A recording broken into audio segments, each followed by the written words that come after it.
বিসমিল্লাহির রহমানির রহিম। পরম করুণাময় ও অসীম দয়ালু আল্লাহর নামে শুরু। আসসালামু আলাইকুম ওয়া রাহমাতুল্লাহি ওয়া বারাকাতুহু। ইন্নাল হামদালিল্লাহ নাহমাদুহু ওয়া নাস্তাঈনুহু ওয়া নাস্তাগফিরুহু ওয়া নাউযু বিল্লাহি মিন শুরুরি আনফুসিনা ওয়া মিন সাইয়্যাতি আমালিনা। মান ইয়াহদিহিল্লাহু ফালা মুদিল্লা লাহু ওয়া মান ইউদ্লিল ফালা হাদিয়া লাহু।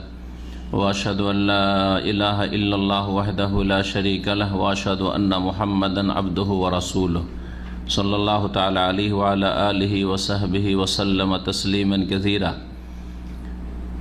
يا أيها الذين آمنوا اتقوا الله حق تقاته ولا تموتن إلا وأنتم مسلمون.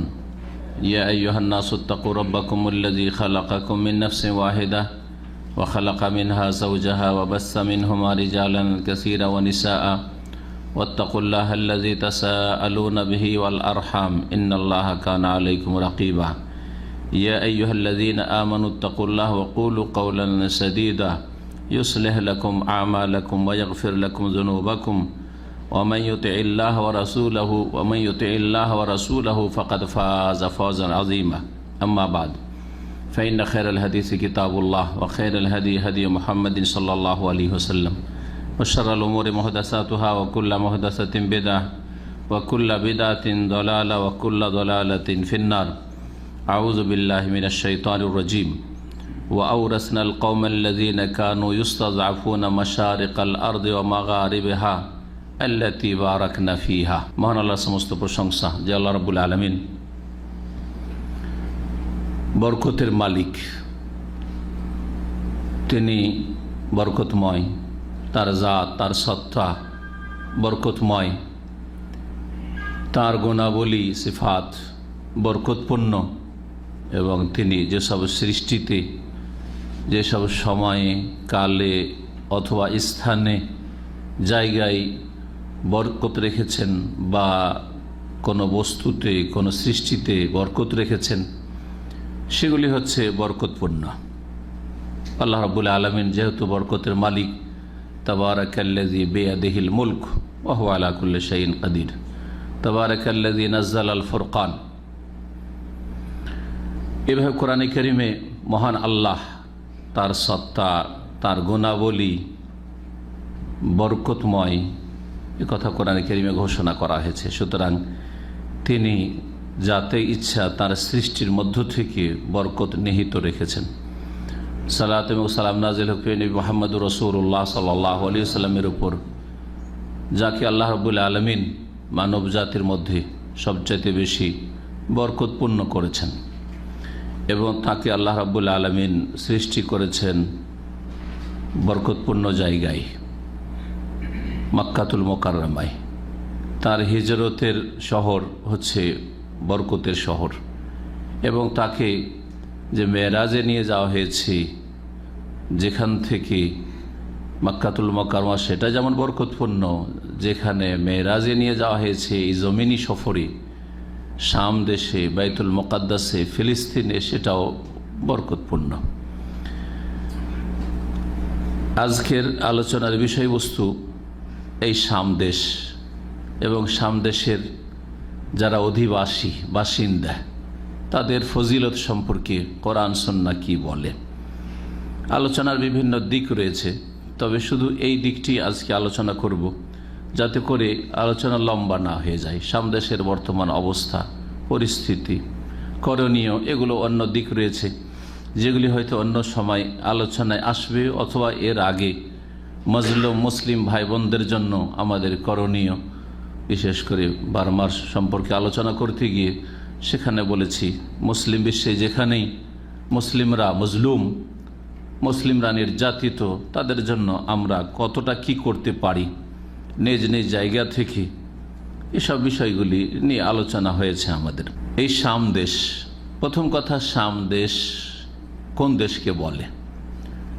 আজকাল শাম বলে কোনো দেশের নাম নেই, কিন্তু রাসূলুল্লাহ সাল্লাল্লাহু আলাইহি ওয়াসাল্লামের বেশ কিছু হাদিসে এইরকমই ইসলামের ইতিহাসে, তারিখে ইসলামীতে, সিরাতুন নবীতে, সাহাবায়ে কেরামদের জীবনীতে এই শাম কথাটি, এমনকি মুহাদ্দিসিনে কেরামদের যেসব হাদিস চর্চার সফর, হাদিস শিক্ষার সফর, তাতে শাম দেশের সফর ইত্যাদি এসব কথা ব্যাপকভাবে বর্ণিত হয়েছে বা উল্লেখিত হয়েছে। এই শাম দেশ একটি বিশাল দেশ। এই শাম দেশের কয়েকটি ভাগ হয়েছে, পরবর্তীকালে কয়েক ভাগে বিভক্ত হয়েছে। তার একটি অংশ হচ্ছে ফিলিস্তিন, যেটাকে প্যালেস্টাইন বলা হয়, যেখানে রয়েছে বাইতুল মুকাদ্দাস বা বাইতুল মাকদেস, দুইভাবে বলা যেতে পারে, যেখানে সালাত আদায়ের ফজিলত রয়েছে। যেই মসজিদ হচ্ছে মোবারক, মক্কাতুল মুকাররমা মসজিদ হারামের পরে আর মসজিদ নববীর পরে তৃতীয় পবিত্র মসজিদ হচ্ছে এই মসজিদে আকসা বা বাইতুল মুকাদ্দাস। আর একটি দেশ হচ্ছে বর্তমান, যেটার নাম সিরিয়া, আরবিতে সুরিয়া বলা হয়, ইংরেজিতে সিরিয়া বা বাংলায় সিরিয়া বলছেন। সেটা মূলত শাম দেশের একটা বড় অংশ। শাম দেশের একটা অংশ হচ্ছে উর্দুন, যেটাকে আরবিতে বলা হয় জর্ডন, যেটাকে বলা হচ্ছে ইংরেজি বাংলায়। এইভাবে শাম দেশ কয়েকটি দেশে বিভক্ত হয়েছে, এই বৃহৎ শাম। এই শাম দেশের ফজিলত রয়েছে কোরআন দ্বারা প্রমাণিত এবং রাসূলুল্লাহ সাল্লাল্লাহু আলাইহি সাল্লামের অনেকগুলি সহিহ হাদিস দ্বারা প্রমাণিত। বেশ কিছু জালজয়ীফ হাদিস রয়েছে এবং শাম দেশের ফজিলতের উপর বেশ কিছু ওলামারা বিশেষভাবে কিতাব লিখেছেন। ইমাম আলবানী রহমতুল্লাহ আলাই একটি কিতাবের হাদিসগুলির তাহকিক বা গবেষণা করেছেন তখরিজ বললে, শাম দেশের ফজিলত সম্পর্কে। ফাজাইলুস শাম বা ফাজলুস শামের ওপর যে হাদিসগুলি সংকলন করেছেন কোন একজন ইমাম। তো এর দ্বারা বোঝা যায় যে শাম দেশের কত ফজিলত রয়েছে, যে সহি হাদিস রয়েছে এবং কোরআনে কারিমে বরকতপূর্ণ বলা হয়েছে এই শাম দেশকে। প্রথম শুরু করি কোরআনে কারিমে এই শাম দেশ সম্পর্কে যে কথাগুলি বলা হয়েছে বা যে শব্দগুলি বলা হয়েছে। কোরআনে কারিমের 5টি আয়াত রয়েছে, যে 5টি আয়াতে এমন একটি ভূমি বা এমন একটি দেশ, যেই দেশে আল্লাহ রাব্বুল আলামিন বরকত নিহিত রেখেছেন, যেই দেশ হচ্ছে বরকতপূর্ণ, যেই দেশে রয়েছে কল্যাণ বিভিন্ন দিক থেকে, এই বিষয়টি উল্লেখ করা হয়েছে। তার মধ্যে একটি আয়াত হচ্ছে সূরা আরাফের, যে আয়াতটি শুরুতেই পাঠ করেছি, সূরা আরাফের আয়াত নম্বর 137। মহান আল্লাহ এতে মূসা আলাইহিস সালাম এবং তার সম্প্রদায় বনি ইসরাইলদেরকে যে জালেম কাফের ফেরাউন এবং ফেরাউনের যারা অনুসারী ভক্ত কিবতি, তাদের জুলম অত্যাচার থেকে মুক্তি দান করলেন, পরিত্রাণ দান করে রব্বুল আলামিন, এবং রাতারাতি তাদেরকে বের করলেন আল্লাহ রব্বুল আলামিন তার হুকুমে। আর তারা সাগর পার করে আসলেন। তারপরে বিশাল এক কাহিনীর পরে তারা তাদের মাতৃভূমি, যেখানে তাদের পূর্বপুরুষদের দেশ ছিল, ইব্রাহিম আলাইহিস সালাম থেকে শুরু করে ইসহাক আলাইহিস সালামের দেশ, ইয়াকুব আলাইহিস সালামের দেশ, আর ইয়াকুব আলাইহিস সালামের ছেলে ইউসুফ আলাইহিস সালাম, তার কাহিনীতে তিনি কিভাবে মিশরে চলে গেলেন এবং সেখানে শাসন ক্ষমতায় পৌঁছিলেন। তারপরে এই মিশর থেকে নিয়ে আসলেন এই জাতিকে উদ্ধার করে মূসা আলাইহিস সালাম। এই বিষয়গুলি বিস্তারিত সূরা আরাফে বর্ণিত হয়েছে। তার একটা অংশে মহান আল্লাহ বলছেন এবং ইসরায়েলদের সম্পর্কে, যারা নির্যাতিত ছিল, যাদেরকে খুব দুর্বল অসহায় মনে করা হইত, আর যাদেরকে দাসীতে গোলামে পরিণত করা হয়েছিল, কঠিন পরিশ্রমের কাজ তাদের কাছ থেকে নিত কাফের ফেরাউনিরা, ওদের সম্পর্কে আল্লাহ বলছেন ওয়াউরাসনাল কওমাল্লাযীনা কানু ইস্তাযআফুনা মাশারিকাল আরদি ওয়া মাগারিবিহা আল্লাতী বারাকনা ফিহা, আমি ওই সম্প্রদায়কে উত্তরাধিকারী মানিলাম, যেই সম্প্রদায় বা যেই জাতি আল্লাযীনা কানু ইস্তাযআফুনা, যাদেরকে অসহায় দুর্বল মনে করা হইত, যারা বড় দুর্বল হয়ে পড়েছিল গোলামি করে করে, অধীনে থেকে আর মার খেয়ে খেয়ে ইউস্তাদাফুন, তাদেরকে উত্তরাধিকারী বানাইলাম। তারা অসহায় ছিল, তাদেরকে আল্লাহ রাব্বুল কি করলেন? উত্তরাধিকারী বানালেন। মানে একটা জাতিকে ধ্বংস করে আল্লাহ রাব্বুল আলামিন এই জাতিকে, বনি ইসরাইল নির্যাতিতদেরকে, অসহায় দুর্বলদেরকে প্রতিষ্ঠিত করলেন, উত্তরাধিকারী বানাইলাম। কিসের? মাশারিকাল আরদি ওয়া মাগারিবিহা আল্লাতী বারাকনা ফিহা, সেই ভূমির বা সেই দেশের পূর্ব পশ্চিমের, মানে পূর্ব থেকে পশ্চিমের, সেই দেশের পূর্ব থেকে পশ্চিমের মানে পুরোটার, আল্লাতী বারাকনা ফিহা, যেই দেশে আমি বরকত নিহিত রেখেছি, যেই দেশে আমি কল্যাণ রেখেছি। আল্লাতী বারাকনা ফিহা, এই দেশ হচ্ছে, যে কোনো তাফসীরের কিতাব পড়েন, শাম দেশ। এই শাম দেশকে আল্লাহ বলছেন যে এমন একটি ভূমি, এমন একটি জমিন, যেই দেশে বারাকনা ফিহা, আমি সেখানে বরকত নিহিত রেখেছি। শুরুতেই বলছিলাম ভূমিকাতে, আল্লাহ যেই জায়গায় মনে করেছেন যে বরকত নিহিত রাখবো, সেই জায়গায়, স্থানে বরকত রেখেছেন। যেই সময়গুলিতে আল্লাহ বরকত নিহিত রাখতে চেয়েছেন, বরকত নিহিত রেখেছেন, সেই সময়গুলিতে বরকত রয়েছে।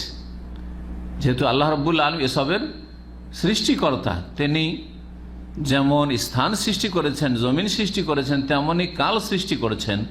সুতরাং স্থান কালে বরকত আল্লাহ রাব্বুল আলামিনের দেওয়া। এইরকমই বিভিন্ন গাছপালাতে আল্লাহ বরকত রেখেছেন, জমজমের পানিতে আল্লাহ বরকত রেখেছেন, তিন জৈতুন, তিন জৈতুনে আল্লাহ রাব্বুল আলামিন বরকত রেখেছেন, মধুতে আল্লাহ বরকত রেখেছেন, যেহেতু সব আল্লাহ রাব্বুল আলামিনের সৃষ্টি। তো এই শাম দেশ সম্পর্কে আল্লাহ বলছেন আল্লাতী বারাকনা ফিহা। এই 5টি আয়াত সবগুলি এই শাম দেশ সম্পর্কে, যে শাম দেশে আল্লাহ বরকত নিহিত রেখেছেন, মুবারক দেশ। যেই দেশে বরকত রয়েছে সেখানকার অধিবাসীদের জীবনটাও বরকতের, কারণ সেই বরকত থেকে অবশ্যই তারা অংশ পাবে।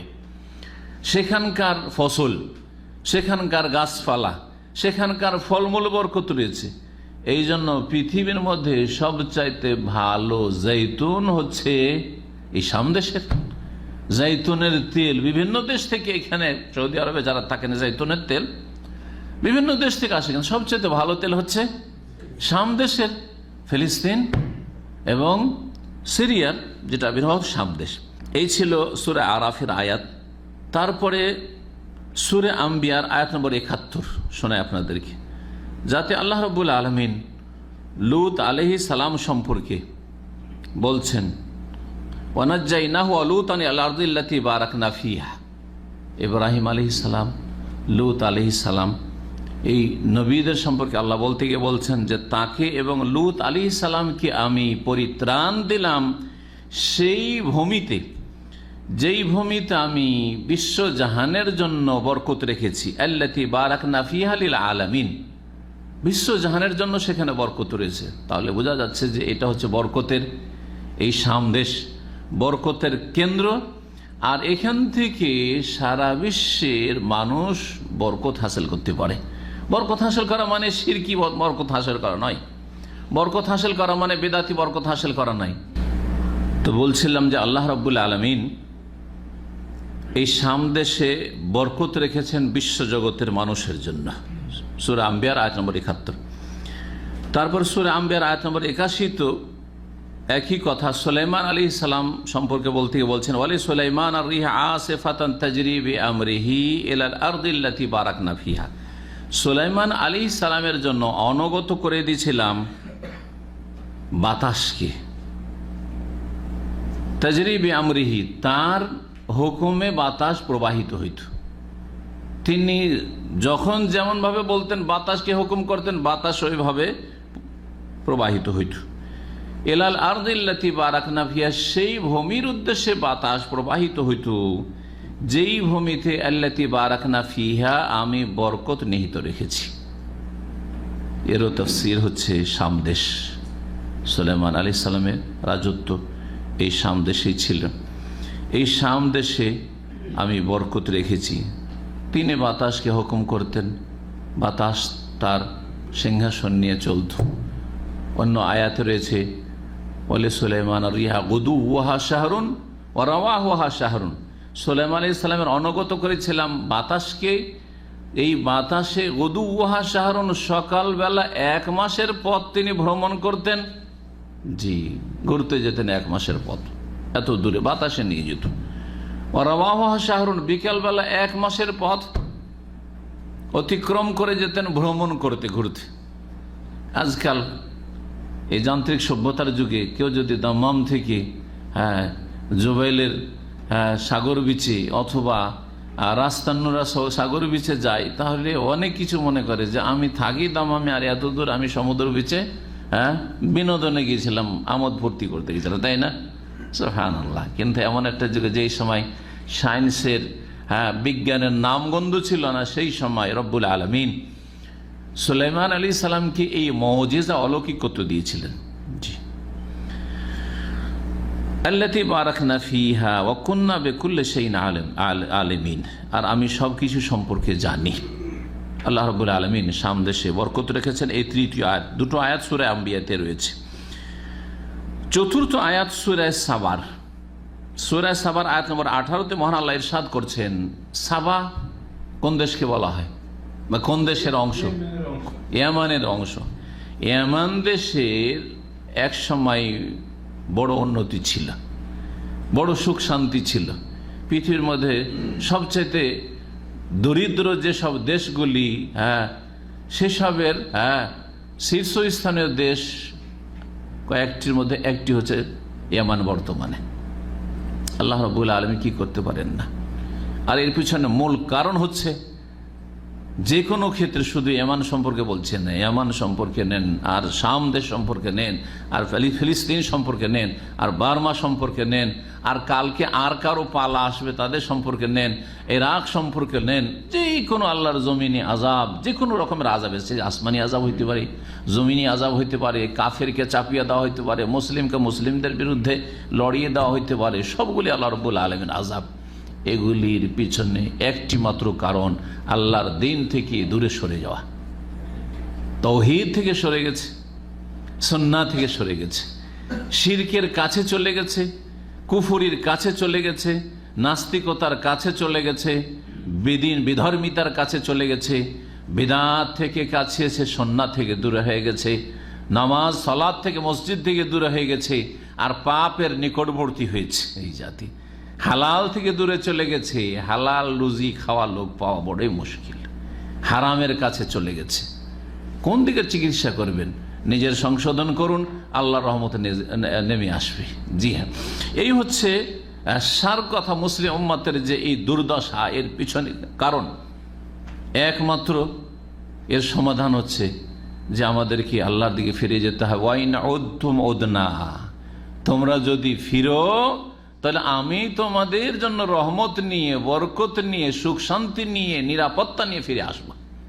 আল্লাহ ওয়াদা করছেন, ওয়াইন তাউদু নাউদ, তোমরা ফিরো আমিও ফিরবো। জি হ্যাঁ, ভালোর দিকে ফিরো, ভালো নিয়েই ফিরবো, বরকত রহমত নিয়ে ফিরবো।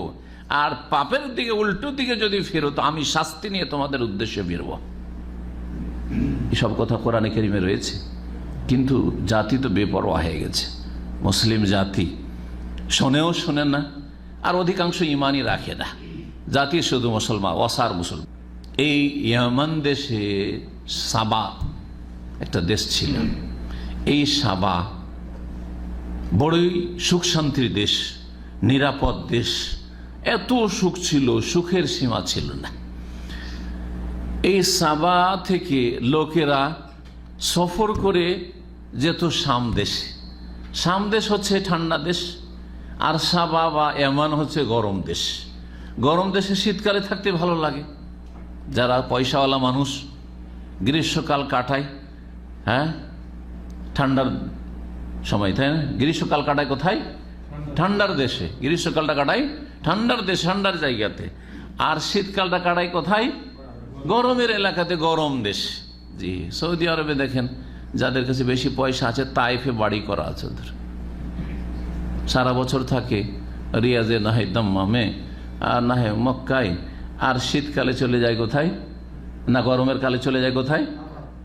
তাইফ অথবা আবহা চলে যায়। আর যারা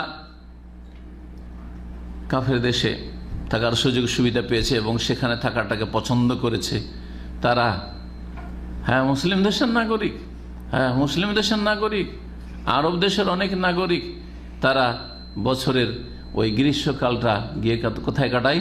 পশ্চিমা দেশে গিয়ে কাটায়, আর শীতকালটা নিজের দেশে কাটায়।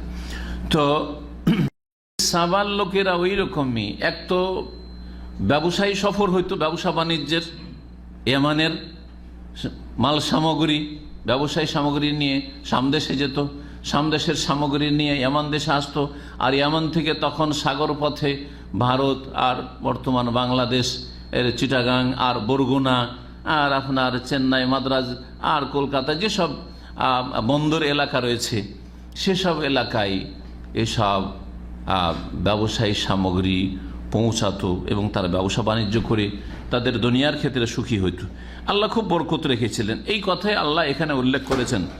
বলছেন ওয়াজআলনা বাইনাহু বাইনাল কুরাল্লাতী বারাকনা ফিহা কুরআন যাহিরা, আমি তাদের মাঝে অর্থাৎ সাবা আর অধিবাসীদের মাঝে, ওয়া বাইনাল কুরাল্লাতী বারাকনা ফিহা, এবং সেই জনপদগুলির মাঝে যেই জনপদগুলিতে আমি বরকত নিহিত রেখেছি, আল্লাতী বারাকনা ফি, এখানেও আল্লাহ বরকতের কথা বলেছেন।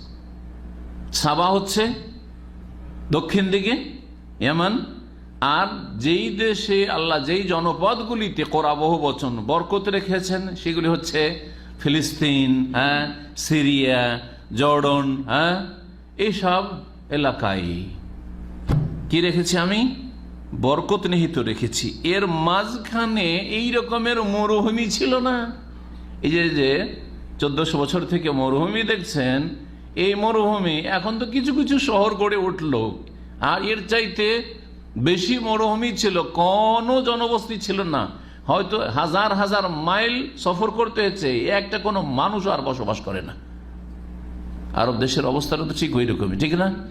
এখনো 400-500 কিলোমিটার চলে যাবেন, কোনো জনপদ নেই, জনবসতি নেই। তাহলে আজকে থেকে 500 বছর আগে, 1000 বছর আগে, 1500, 2000 বছর আগে কি অবস্থা ছিল? তার আগে যখন সাবার উন্নতি ছিল, সাবা দেশ যখন খুব সুখী দেশ ছিল, সেখানকার মানুষরা আল্লাহর নিয়ামত যখন ভোগ করছিল, তখনকার চিত্রটা আল্লাহ তুলে ধরেছেন। বলছেন যে এই দুইয়ের মাঝে, অর্থাৎ সাবার অধিবাসীদের মাঝে, অর্থাৎ সাবা দেশের মাঝে, আর যেই দেশে আমি বরকত নিহিত রেখেছি শাম দেশের মাঝে আমি কি স্থাপন করেছিলাম? কোরআন জাহিরা, দৃশ্যমান জনপদ। ওয়াজআলনা বাইনাহু বাইনাল কুরাল্লাতী বারাকনা ফিহা, আমি এই সাবার অধিবাসীদের মাঝে দক্ষিণ দিকে, আর ওয়াবাইনাল কুরাল্লাতী বারাকনা ফিহা, সেই জনপদগুলির মাঝে যেখানে আমি বরকত নিহিত রেখেছি, অর্থাৎ শাম দেশের মাঝে এই যে বিশাল একটা দূরত্ব, 1 মাসের বেশি উটের পিঠে চড়ে সফরের রাস্তা, এর মাঝখানে খোলা মাঠ ছিল না, মরুভূমি ছিল না, জনহীন এলাকা ছিল না, বরং সেখানে দৃশ্যমান জনপদ ছিল, কোরআন জাহিরা। অনেক জনপদ ছিল, অনেক শহর এবং গ্রাম গড়ে উঠেছিল, অনেক গাছপালা ছিল, অনেক নহর ছিল, সেখানে পানির ব্যবস্থা ছিল। কোরআন জাহিরা, যেখানে মানুষ বাস করে সেখানে অবশ্যই পানি থাকবে, সেখানে অবশ্যই বাড়িঘর থাকবে, সেখানে প্রয়োজনীয় জিনিস অবশ্যই থাকবে, সেখানে গবাদি পশুর জন্য ঘাস, খাদ্য ইত্যাদির ব্যবস্থা অবশ্যই থাকবে, ঠিক না? তাহলে চিন্তা করুন, ইয়ামান থেকে যদি শাম দেশে সফর করা হয়, লোহিত সাগরের কিনারায় ধরেন জেদ্দা, মক্কা হয়ে আপনার মদিনার আপনার উত্তর কি বলছে পশ্চিম দিক থেকে, পশ্চিম দিকে ধরেন ইয়াম্বু, বদর, এসব বদরের এলাকা দিয়েই তো ওই কাফেলারা, আবু সুফিয়ানের কাফেলা ফিরে আসছিল না বদরের যুদ্ধের সময়, ব্যবসায়ী সামগ্রী নিয়ে, এইসব ছিল শাম দেশে যাওয়ার রাস্তা। বর্তমান ধরে ইয়াম্বু, বদর, এইসব এলাকা, এইসব এলাকা দিয়ে, তারপরে তবুক, এদিকে তবুক এলাকা দিয়ে, জি হ্যাঁ, এইসব এলাকায় খোলা ময়দান ছিল না, মরুভূমি ছিল না। আল্লাহ বলছেন কোরআন জাহিরা, দৃশ্যমান অনেক জনপদ ছিল, অনেক শহর আর গ্রাম ছিল, মানুষ বসবাস করত। আল্লাহ রাব্বুল আলামিন তারপর বলছেন ওয়াকাদ্দারনা ফিহা সাইর, এবং এতে ভ্রমণকে আমি সুপরিমিত করেছিলাম। ভ্রমণকে বা এর মাঝে এই সাবা দেশ থেকে শাম দেশের সফরকে আমি নির্ধারিত করেছিলাম। অর্থাৎ কোনো জায়গায় সফর করতে গিয়ে কন্টিনিউ মানুষ সফর করতে পারে না। সারাদিন যদি চলে তাহলে গিয়ে রাত্রে কি করবে? বিশ্রাম করবে। হ্যাঁ, অথবা রাত্রে যদি ভ্রমণ করে তাহলে সকালবেলা কি করবে? বিশ্রাম করবে। তো বিশ্রামের ব্যবস্থা করেছিলেন ওয়াকাদ্দারনা ফিহা সাইর, যেখানে গিয়ে থাকবে মনজিল, মুসাফির খানা আছে, ওখানে থাকার ব্যবস্থা আছে, কোনো অসুবিধা নেই সেখানে থাকতে, এবং সেখানে নিরাপত্তা আছে। এমন নয় যে এখানে থাকলে লুটপাট হয়ে যাবে, এরকম ছিল না। আল্লাহ বলছেন যে তোমরা, হে সাবার অধিবাসীরা, তোমরা এই সাবা ইয়ামান দেশ থেকে তোমরা শাম দেশ পর্যন্ত তোমরা ভ্রমণ করতে থাকো। হ্যাঁ, সারা রাত ধরে, ওয়াইয়ামান সারা দিন ধরে, আমের নিরাপদ, কোনো তোমাদের ভয়ভীতি নেই, কোনো তোমাদের ভয়ভীতি নেই, নিরাপদ। তাহলে রাস্তাও নিরাপদ ছিল, যেমন সুখ শান্তি ছিল তেমন নিরাপদ ছিল রাস্তা।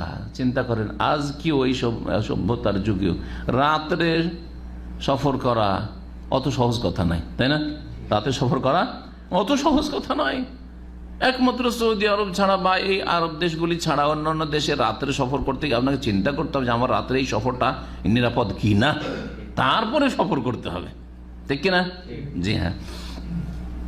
আল্লাহ রাব্বুল আলামিন এই ৪র্থ নম্বর আয়াত বলেছেন যে এই জনপদগুলিতে কি রেখেছিলাম? বরকত নিহিত রেখেছিলাম। সেই জনপদগুলি কি? সামদেশ এবং সামদেশের গ্রাম শহরকে বোঝানো হয়েছে। ৫ নম্বর আয়াত সূরা বনী ইসরাইলের প্রথম আয়াত, যেটা আপনাদের প্রায় ভাইদের জানা আছে বা বোনদের জানা আছে, কারণ এই আয়াতটি সম্পর্ক হচ্ছে ইসরা মেরাজের সাথে।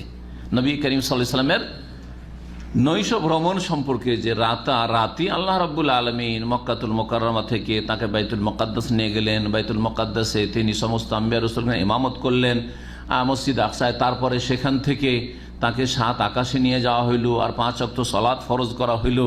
50 থেকে কমতে কমতে 5 হইল, উম্মতের জন্য হালকা করা হইল, যেহেতু ঘটনা মেরাজের জানাই আছে। আর এই সম্পর্কে কোরআনে কারীম আয়াত রয়েছে কোন সূরায়?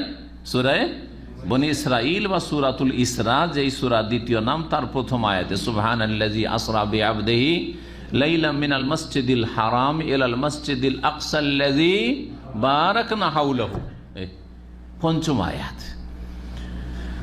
পবিত্রময় সেই সত্তা বা পবিত্রতা ঘোষণা করি সেই সত্তার, সেই আল্লাহ রাব্বুল আলামিনের আল্লাযী আসরা বিআবদিহি, যিনি রাতারাতি ভ্রমণ করিয়েছিলেন তার বান্দা কি মুহাম্মদ সাল্লাল্লাহু আলাইহি সাল্লাম কি। কোত্থেকে কোথা পর্যন্ত?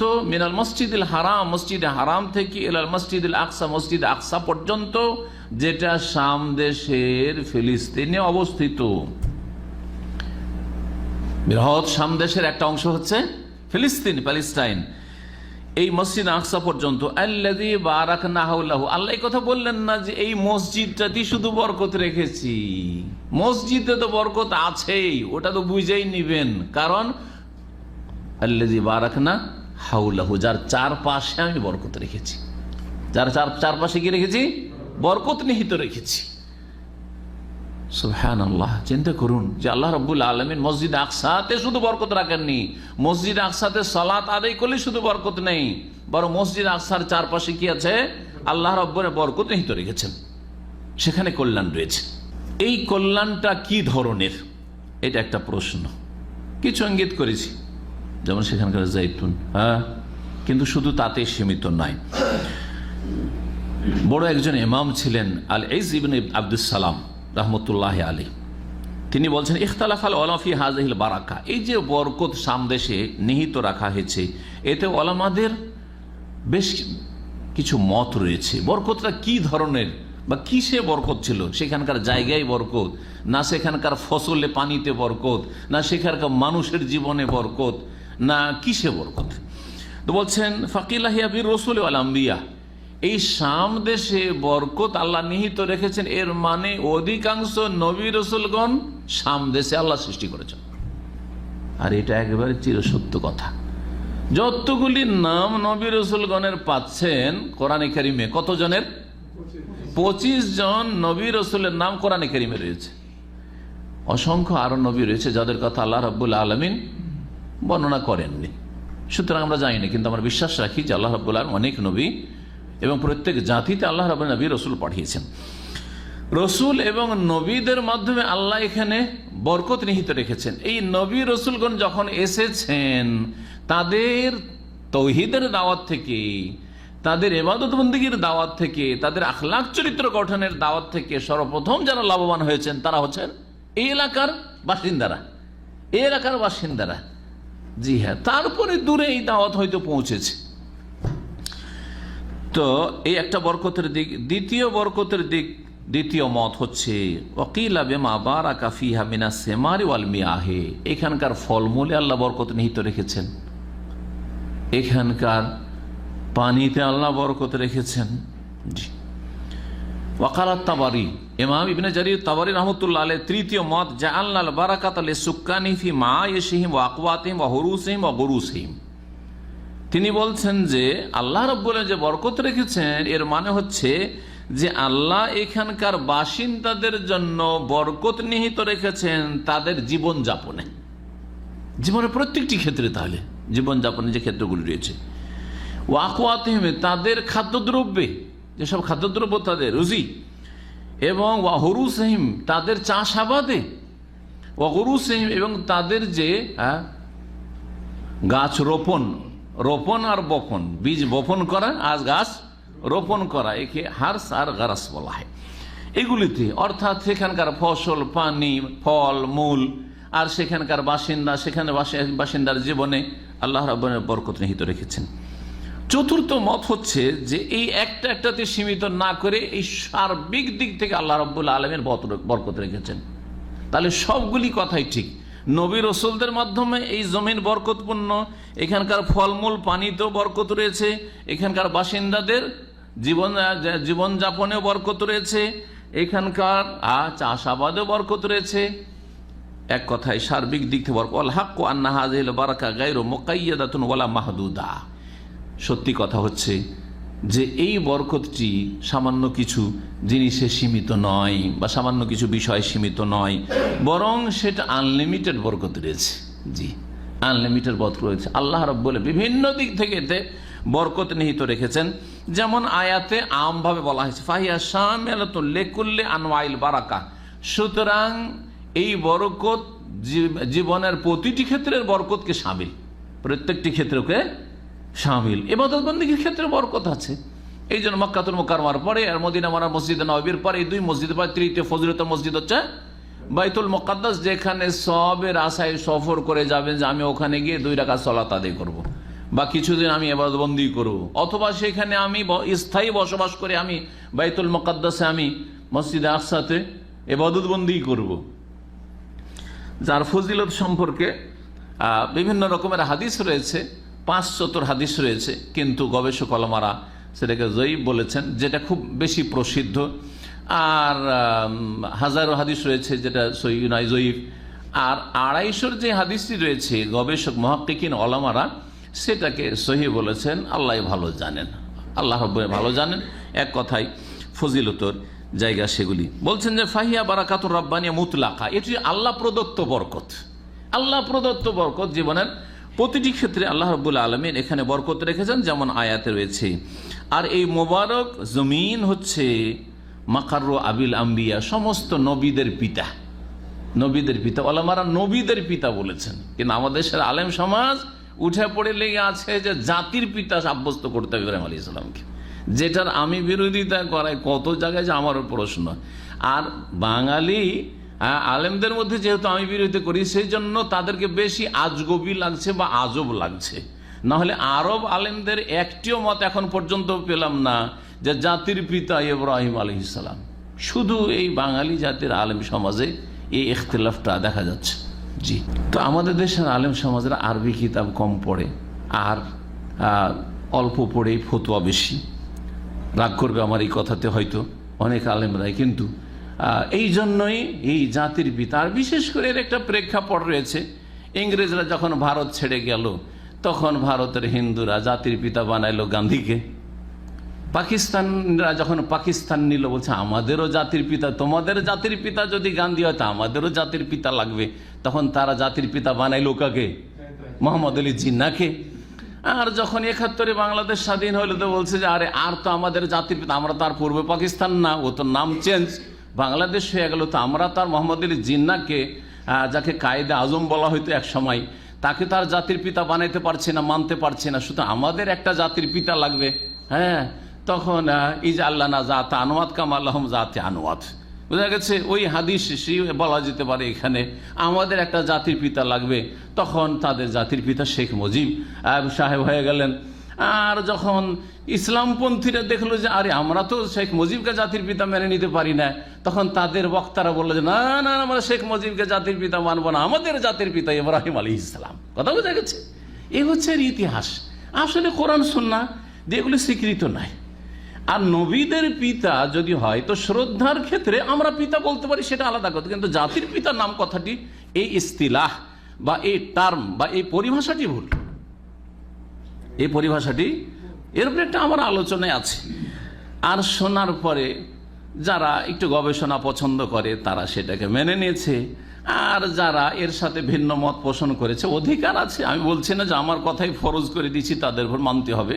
তবে আমি যেটাকে হক মনে করি, সহি মনে করি, সেটা আমি সেখানে, এবং আরব ওলামাদের এত পড়াশোনা করেছি এই বিষয়টার উপর যে আমি কোনো একটা উক্তিও ভালো করে পাইনি যে জাতির পিতা ইব্রাহিম আলাইহিস সালাম, যার ফলে আমি প্রাধান্য দিয়েছি যে ইব্রাহিম আলাইহিস সালাম পিতা, কিন্তু কাদের পিতা? আবুল আম্বিয়া। তিনি আবুল উম্মা না, জাতির পিতা মানে আবুল উম্মাল ইসলামিয়া। হ্যাঁ, মুসলিম জাতির পিতা, তাই না? আবুল উম্মাল ইসলামিয়া না, আবুল আম্বিয়া ও রসুল, নবী রসুলগণের পিতা, নবী রসুলগণের পিতা। নবী রসুলগণের পিতা তখন শ্রদ্ধার জন্য, শ্রদ্ধার ক্ষেত্রে পিতা এটা হইতে পারে। যেমন নবী করিম সাল্লাল্লাহু আলাইহি ওয়াসাল্লাম শ্রদ্ধার ক্ষেত্রে পিতার তুল্য, আনা লাকুম বিমানজিলাতিল ওয়ালিদ, আমি তোমাদের জন্য পিতা তুল্য। হাদিস রয়েছে, নবী সাল্লাল্লাহু আলাইহি ওয়াসাল্লাম বলছেন আমি তোমাদের জন্য কি? বিমানজিলাতিল ওয়ালিদ, পিতা তুল্য। এইরকম আমরা ওস্তাদদেরকে পিতা তুল্য বলি, বড়দেরকে বাবা কেমন আছেন বলি না, বাবাজি কেমন আছেন। আবার আমাদের অঞ্চলে বাপজি কেমন আছেন, জি হ্যাঁ, আমাদের উত্তরবঙ্গে আমরা কি বলি? বাপজি কেমন আছে বলি না, বলি না? পরের বাপকে বাপজি বলছি, কিসের জন্য? শ্রদ্ধার জন্য বলছি। জি, শ্বশুরকে বাপ বলছো কি? বাপ না, কোনোদিনই বাপ না শ্বশুর, কিন্তু ওই শ্রদ্ধার জন্য শ্বশুরকে আব্বা বলছেন অথবা আর কিছু বলছেন। যাই হোক, বলছিলাম আসল বিষয়ের দিকে ফিরে আসি।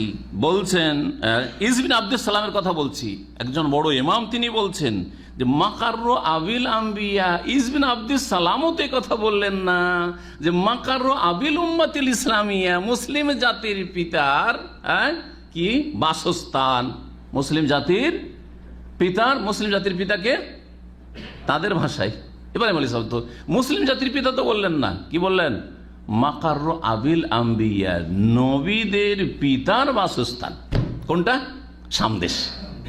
সামদেশ ইরাক ছিল মাতৃভূমি কার? ইব্রাহিম আলাইহিস সালামের জন্ম তার ওখানে ইরাকে, আর বাপ হচ্ছে মূর্তি পূজারী। আর বাপ বলছে যে তুই হয় আমার ধর্ম মান, না হয় তুই ভাগ বাড়ি থেকে, দিল তাড়িয়ে। তিনি বললেন যে আমি আল্লাহকে রাজি করার জন্য হিজরত করব, কিন্তু তোমার এই শিরকুফরি ধর্ম আমি মানব না, মূর্তি পূজা ধর্ম। হিজরত করলেন। হিজরতের সফরে তিনি এবং তার স্ত্রী সারা একমাত্র, আর তার ভ্রাতুষ্পুত্র ভাতিজা লূত আলাইহিস সালাম সফর করে কোথায়? হিজরত করে ইরাক থেকে শাম দেশে চলে গেলেন। তো শাম দেশেই সারা জীবনটা কাটালেন। দ্বিতীয় স্ত্রী ইসমাইল আলাইহিস সালামের মাকে আর ইসমাইলকে সাথে নিয়ে কোথায় রেখে গেলেন? মক্কাতুল মুকাররমে রেখে চলে গেলেন। মাঝে মাঝে আসতেন, কিন্তু স্থায়ীভাবে মক্কায় তিনি বসবাস করেননি। তাহলে তার মাকার মানে বাসস্থান কোথায় ছিল? সামদেশ ছিল, যেখানে বরকত আল্লাহ নিহিত রেখেছেন।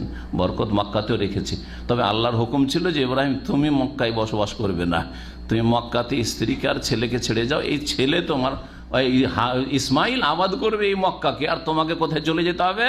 ওই সামদেশে ফিরে চলে যেতাম। এই জন্য আসতেন, আর দেখা সাক্ষাৎ হইলো, আর দেখা সাক্ষাৎ না হইলে সালামটা বলে দিয়ে ইসমাইল আলাইহিস সালামের স্ত্রীকে সালাম দিয়ে দিও, আর এই করিও, সহিহ বুখারীর হাদিস রয়েছে। আর তারপরে সেখান থেকে আবার ফিরে খোঁজ খবর নিয়ে চলে যেতেন। আর এইরকম অনেকবারই এসেছেন, অনেকবারই তিনি ছেলের এবং স্ত্রীর খোঁজ খবর নেওয়ার জন্য এসেছেন সামদেশ থেকে সফর করে মক্কায়।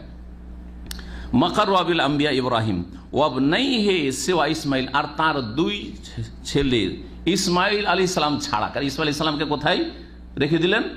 মক্কা রেখে দিলেন। দুই ছেলে বলতে এখানে ইসহাককে বোঝানো হয়েছে, আর ইসহাকের ছেলেকে, নাতিকেও, ছেলের ছেলেকেও বা মেয়ের ছেলেকেও ছেলে কোরআন হাদিসের ভাষায় বলা হয়। এই জন্য ইব্রাহিম আলাইহিস সালামকে বার্ধক্যে যখন ছেলের সুসংবাদ দেওয়া হয় তখন ফাবাশশারনাহু বিইসহাক নবিয়্যাম মিনাস সালিহিন। আরেক জায়গায় রয়েছে অমি ওয়ারায়ে ইসহাকা ইয়াকুব, ইসহাকের সুসংবাদ দিলাম আর ইসহাকের পরে ইয়াকুবেরও সুসংবাদ দিলাম। অথচ ইয়াকুব আলাইহিস সালাম ইব্রাহিম আলাইহিস সালামের কে? ছেলের ছেলে, পোতা, নাতি, যেটাকে পোতা বলি আমরা ছেলের ছেলেকে। আর বাংলাদেশে অধিকাংশ এলাকাতে কি বলা হয়? ছেলের ঘরের নাতি। ছেলের ঘরের নাতি বলা হয়। জি, নওগাঁয় আপনারা কি বলেন? পোতা বলেন না নাতি বলেন? নাতিও বলে, পোতা বলে, বুঝে এরা। গোপালগঞ্জওয়ালারা বুঝে, কিন্তু বাকিরা বুঝে না। যাই হোক, এটা বুঝার জন্য বললাম। কিন্তু আমরা রাজশাহী মালদাতে পোতাই বলি, নাতি বললে বুঝবে যে মেয়ের ঘরের নাতি, মানে মেয়ের ছেলেদেরকে নাতি। এই ইসহাক ইয়াকুবের দেশ, মাকারো ইসহাক ইয়াকুব এলান খারাজা ওবানিহি, এমনকি সেখান থেকে তার ছেলেরা ইয়াকুব আলাইহিস সালামের ছেলেরা সকলেই চলে গেলেন ছেড়ে। কোথায় চলে গেলেন? ইউসুফ আলাইহিস সালাম বলে যে যাও আব্বাকে নিয়ে, সবাই তোমরা এসো, ফাতুনি বিআহলিকুম আজমাইন। ইউসুফ আলাইহিস সালামের কাছে চলে গেলেন। কোথায়? মিসরে চলে গেলেন। জি, এই তো আয়াত নিয়ে আলোচনা করলাম। আর আয়াতে যে বরকতের কথা বলা হয়েছে, এতে আমাদের একটা যথেষ্ট সময় লেগে গেল। শাম দেশ কি সম্পর্কে হাদিসে এটাও বলা হয়েছে যে শাম দেশ হচ্ছে হাসরের দেশ, আরজুল মাহশারি ওয়াল মানশার, এ কথাটি এই হাদিসে পেয়েছে। এ হচ্ছে এমন একটা দেশ যেখানে হাসর হবে আর সেখানে নাসর হবে। মাহশার মানে যেখানে হাসর হবে আর সেখানে নাসর হবে। আমরা বাংলাতে কিন্তু হাসর নাসর বলি, কিন্তু বুঝি না। হাসর মানে কি? হাসর মানে সমবেত হওয়া বা সমবেত করা, একত্রিত করা। তো কিয়ামতের দিন আল্লাহ সবাইকে একত্রিত করবেন, যে যেখানে মরেছে সেখান থেকে হাসর বলা হয় এটাকে। হাসার না হোম ফালাম নকাদের মেনম আদা, তাদেরকে এমন করে সমবেত করবে যে একজনকে ছেড়ে দেবো না, কেউ কোথাও লুকিয়ে থাকতে পারবে না। জি, আর নাসর কেন বলা হয়? নাসর মানে ছড়িয়ে দেওয়া, নাসর মানে বিক্ষিপ্ত করে দেওয়া, ছড়িয়ে দেওয়া। সবাই কবর থেকে উঠিয়ে একবারে হাসর মাঠে ছড়িয়ে ছিটিয়ে যাবে। এত মানুষ আদম আলাইহিস সালাম থেকে শুরু করে, চিন্তা করেন আজকে বর্তমান সারা পৃথিবীতে যত মানুষ বেঁচে আছে এগুলিকে যদি এক জায়গায় করে দেওয়া হয় তো পৃথিবীর কোনো একটা দেশে জায়গা হবে না। হবে? একটা দেশে যদি সমস্ত মানুষকে যদি আমেরিকাতে সবকে বসিয়ে দেবো, অথবা দেশ বসিয়ে দেবো, অথবা অস্ট্রেলিয়াতে বসিয়ে দেবো, তাও জায়গা হবে না মনে হয়। জি, তো হাসরের মাঠ কত বড় হবে, এটা একটা চিন্তার কথা। কারণ হাদিসে যে আরজুল মাহশার বলা হয়েছে, হাসরের জমিন, হাসরের ভূমি, অনেকে এটাকে একবারে বাহ্যিকভাবে ধরে নেয় যে এখানে কিয়ামত হবে আর এখানে হিসাব নিকাশ হবে, আল্লাহু আলাম। কিন্তু আমার মনে এই কথাটি ধরে না, এই কথাটি ধরে না। এটা রূপক অর্থ হইতে পারে যে, বা এটা হচ্ছে ছোট হাসর, একটা হচ্ছে ছোট হাসর, ছোট একত্রিতকরণ, আর একটা হচ্ছে বড় একত্রিতকরণ। বড় একত্রিতকরণ হবে এই জমিন ধ্বংস আল্লাহ করে দেবেন, তারপরে আর এক জমিন তৈরি করবেন, যেই জমিনে লা তারা ফিহা ইওয়াজাম ওয়ালা আমতা, যেখানে উঁচা নিচাও থাকবে না, পাহাড় পর্বতও থাকবে না, আর সবাই একে অপরকে দেখবে, একবারে সমতল ভূমি হবে। আজকের পৃথিবী কি সমতল ভূমি? হ্যাঁ, 3 ভাগের 1 ভাগ স্থল, 2 ভাগই জল, হ্যাঁ, সাগর নদী নালা। তো এইরকম হবে। জি, তো এইগুলো প্রশ্ন। ইয়াউমা তুবাদদালুল আরদু গায়রাল আরদি ওয়াস সামাওয়াত, আল্লাহ বলছেন যে কিয়ামতের দিনটা এমন হবে যেই দিন এই জমিন আর আকাশ ধ্বংস করে দিয়ে আর এক জমিন এবং আকাশে কি করা হবে? রূপান্তরিত করা হবে, বদলিয়ে দেওয়া হবে। তুবাদ্দালুল আরদু গায়রাল আরদি ওয়াস সামাওয়াত ওয়া বারাজু লিল্লাহিল ওয়াহিদিল কাহ্হার। সেই দিন আল্লাহর সামনে সবাই দণ্ডায়মান হবে, হাজির হবে। তো এটা হচ্ছে আসল বৃহৎ হাসর, আল হাসরুল আকবার। কিন্তু হতে পারে যে এইটা ছোট হাসর, কিয়ামতের আগে যে বড় লক্ষণগুলি সময় আসবে, ফিতনার যুগ, সেই সময় সবাই সেখানে একত্রিত হবে ঈমানের হেফাজতের জন্য এবং ইসলামের খেদমতের জন্য, জিহাদ ফি সাবিলিল্লাহর জন্য, এইসব হতে পারে। আল্লাহু আলাম, আমি এই সম্পর্কে এতটাই আল্লাহু আলাম বলা যথেষ্ট মনে করছি। তবে হাদিসে এসছে যে এটা হচ্ছে আরদুল মাহশার ওয়াল মানশার। আল্লাহ রাব্বুল আলামিন সূরা কাফের আয়াত নম্বর 41-এ ইরশাদ করেছেন একটি আয়াত, যেই আয়াতের তাফসীর হচ্ছে এই সামদেশ। মহান আল্লাহ বলছেন ওয়াস্তামে ইয়াউমা ইউনাদিল মুনাদি মিন মাকানিন করিব। শোনো, ওয়াস্তামে, সেই দিন ইয়াউমা ইউনাদিল মুনাদি, আহ্বানকারী আহ্বান করবে বা আহ্বায়ক আহ্বান করবে, মিন মাকানিন করিব, নিকটবর্তী স্থান হতে। নিকটবর্তী স্থান হতে, এই নিকটবর্তী স্থানটি কি? এই আয়াতের তাফসীর ইবনে জারির তাবারী রাহমাতুল্লাহ আলাইহি বলছেন ওয়া যুকির আন্নাহু মিন বাইতুল মাকদিস, নিকটবর্তী স্থান থেকে ডাক দেওয়া হবে যে আসো আসো আসো এই হাসরের জন্য। এটা হচ্ছে বাইতুল মুকাদ্দাস, যেটা শাম দেশে রয়েছে। ওয়া কালা কাতাদা, ইমাম প্রখ্যাত তাবী কাতাদা রাহমাতুল্লাহ আলাইহি বলেছেন কুন্না নুহাদ্দিসু আন্নাহু ইউনাদা মিন বাইতুল মুকাদ্দাস মিনাস সাখরাতি, আমরা আপোষে আলাপ আলোচনা করতাম তাবেইনদের যুগে যে এই আয়াতে যে বলা হয়েছে ডাক দেওয়া হবে নিকটবর্তী স্থান থেকে, সেটা হচ্ছে বাইতুল মুকাদ্দাসের যে সাখরা পাথর রয়েছে সেখান থেকে ডাক আসবে, সেখান থেকে ডাক আসবে। আল্লাহু আলাম। তো এই আয়াতের তাফসীরেও সামদেশ বা সামদেশের বিশেষ অংশকে বোঝানো হয়েছে। আর আরজুল মাহশার আল মানশার, এই সামদেশকে যে হাসরের ভূমি বা নাসরের ভূমি বলা হয়েছে, এটা মুসনাদ আহমদে রয়েছে আর ইবনে আসাকিরের কিতাবে রয়েছে। হাদিসটিকে আল্লামা আলবানী সহিহ বলেছেন। এখন শোনাব আপনাদেরকে সামদেশের কিছু বৈশিষ্ট্য, যা ইমাম মাকদেসি রহমতুল্লাহ আলাই আহসানুত তাকাসিম ফি মারিফাতিল আকালিম নামক তার একটি কিতাব রয়েছে। সেই কিতাবে 151 পৃষ্ঠায় তিনি বলছেন কাল আল মাকদেসি রাহিমাহুল্লাহ তাআলা ফি ওয়াসফি শাম, সামদেশের বৈশিষ্ট্য বা সামদেশের গুণাবলী সম্পর্কে আলোচনা করতে গিয়ে বলছেন ফাইকলিমুস শাম জালিলুস শান, সামদেশের অঞ্চল বা এলাকা হচ্ছে বড়ই গুরুত্বপূর্ণ, বড়ই সম্মানিত। দেয়ারুন নবী, নবীদের দেশ। ও মারকাজুস সালেহিন, নেক লোক ওলি আউলিয়ার কেন্দ্র। ও মাতলাবুল ফজালা, আর যারা সম্মানিত মানুষ তাদের মন কাঙ্ক্ষিত স্থান। সবার আকাঙ্ক্ষা যে সেখানে একবার যাই বা সেখানে বসবাস করি। বহু ওলামায়ে কেরামরা সালাফদের যুগে অন্য অন্য দেশের বাসিন্দা ছিলেন, সে জামানে গিয়ে কোথায় বসবাস শুরু করেছেন? সামদেশে বসবাস শুরু করেছে। এইরকম ইতিহাস অনেক পাবেন। অনেক আগের আলেমদের কথা বাদ দেন, তাবেইন, তাবা তাবেইনের যুগ থেকে শুরু করে বা সাহাবায়ে কেরামরা অনেকে সফর করে সেখানে চলে গেছেন, সেখানে তারা ইন্তেকাল করেছেন। ওই যুগ থেকে শুরু করে দীর্ঘ সময় পর্যন্ত আইম্মা, মুহাদ্দিসিন, ফুকাহারা বিভিন্ন দেশ থেকে সফর করে সামদেশে চলে যেতেন, তারা সেখানে বসবাস শুরু করেছেন। শেষ যুগের কথা বলছি, এই বর্তমান যুগের কথা বলছি। ইমাম নাসিরউদ্দিন আলবানী রহমতুল্লাহ আলাইহি, তিনি ইউরোপের লোক ছিলেন। আলবেনিয়া হচ্ছে ইউরোপ, পূর্ব ইউরোপের একটা মুসলিম দেশ। সেখানে তার বাবা ছিলেন, সেখানে তার জন্মস্থান, মাতৃভূমি। সেখান থেকে তিনি হিজরত করে চলে আসলেন কোথায়? সামদেশে, সিরিয়ায় ছিলেন। তারপরে শেষ সময়ে জর্ডনে, আম্মানে ছিলেন। আম্মানে, জর্ডনের রাজধানী আম্মানে ছিলেন, সেটাও সামদেশের একটা অংশ। কিছু সময় তিনি মদিনা ইউনিভার্সিটিতেও ছিলেন, কিন্তু আসল তার বাসস্থান ছিল সামদেশ। সেটা কিছু সময় দামেস্কে, আর শেষ সময়টা তার শেষ জামানাটা কেটেছে যুগটা, এবং ইন্তেকাল হয়েছে রহমতুল্লাহ আলাইহি আপনার আম্মান, জর্ডনের রাজধানী। বলছেন যে বেহিল কিবলাতুল উলা, এখানে রয়েছে প্রথম কিবলা। আমাদের প্রথম কিবলা কি? কাবা প্রথম কিবলা নয়। কারণ প্রথমে যখন মক্কায় যখন নবী করিম সাল্লাল্লাহু আলাইহি ওয়াসাল্লাম ছিলেন আর মেরাজের সালাত ফরজ হইল, তখন ইবনে আব্বাস রাদিয়াল্লাহু তাআলা আনহুমার যে মতটি রয়েছে সেটাই সবচেয়ে বেশি সহি।